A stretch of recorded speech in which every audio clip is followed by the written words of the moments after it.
Hey y'all, so today is Money Monday, and I wanted to talk about something that actually kind of happened to me yesterday. And even before that, it's something that kind of comes up for me at times. But before I get into this topic, please be sure to like, share, and subscribe to my channel.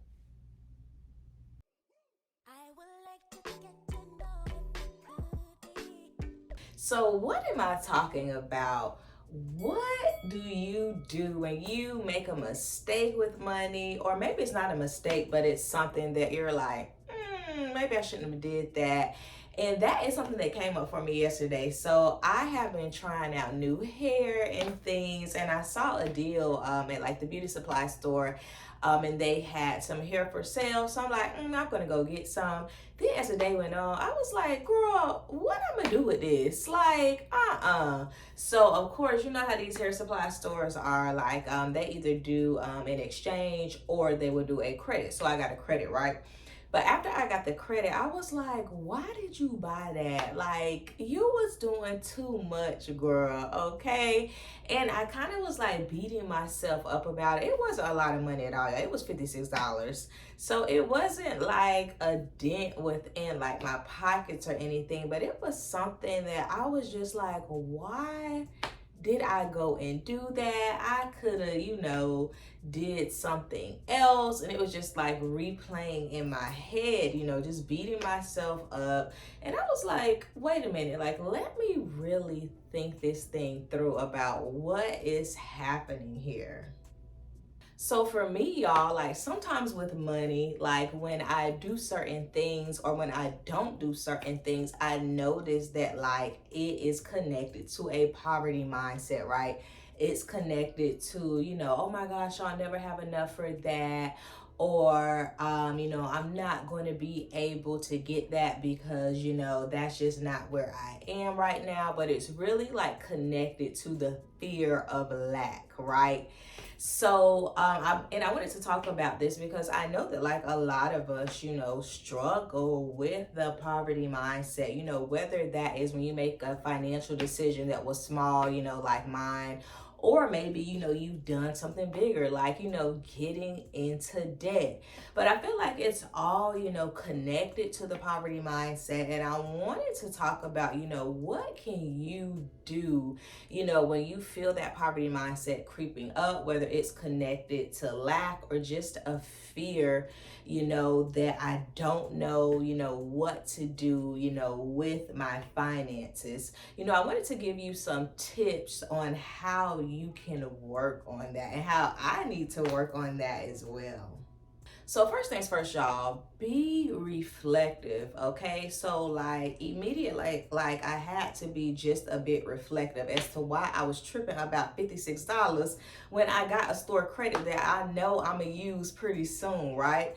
So it's so important for you to be reflective. Like, why are these feelings coming up?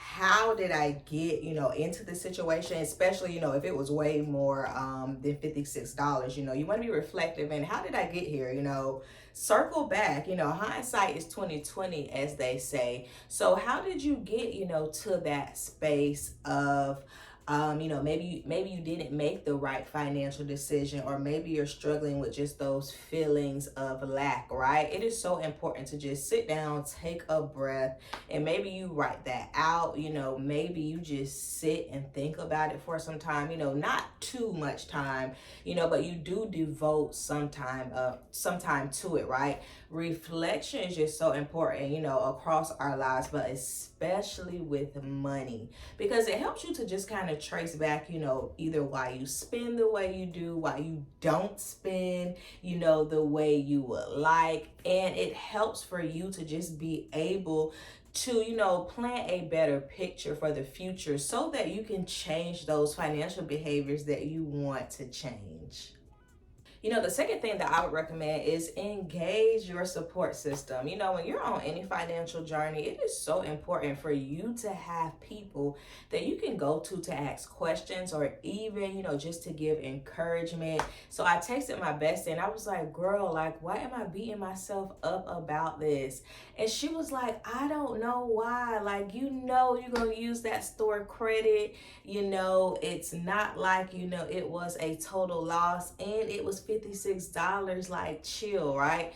And I just needed, that encouragement, in that moment. And even for deeper things, right? It's important for you to have, whether it's a group of people or it's a person, for you to go and be able to say, hey, girl, hey, guy, am I making the right financial decision? What should I be doing here? How could I do this better? I think that's so important, to have a community who is where you want to be, who's making those financial decisions that you want to make, so you can pull on them when you need encouragement or just overall advice. Something else that's really important, and my best friend, actually told me this. She was like, give yourself grace, right? We are not perfect. We're not robots. We don't have the algorithm, for financials, in our head. So it's so important for you to give yourself grace. I can think back over my debt-free journey as I was paying certain stuff off. And, I just was like, girl, like, what was you doing? Okay. And I know I wasn't the only one. Okay. But, and giving myself grace, and saying that, hey, the tools that you got today, you ain't had those back then, right? And you were doing the best that you could. You were doing all that, you knew how to do. But today is a different day, right? And, a lot of us now have the tools. We now have the resources and the information, at our fingertips to make better financial decisions. And I think that's so important, right? That's one thing I told myself, yesterday. It's okay, Duggan, right? It is not the end of the world. Don't be going on any more crazy hair benders, right? But it's not the end of the world. So give yourself grace. Now, I know this was a small, example of just a silly, financial decision, but drop down in the comments and let me know, what have you beat yourself up for in the past? Give somebody else a word of encouragement in the comments as well. And don't forget to shop my $5 e-guide so you can really build those helpful financial principles, the same financial principles that I used to pay off $43,000 in 22 months. And if you want to know more about money and debt and how you can be a better person in your finances, click this playlist here. Bye.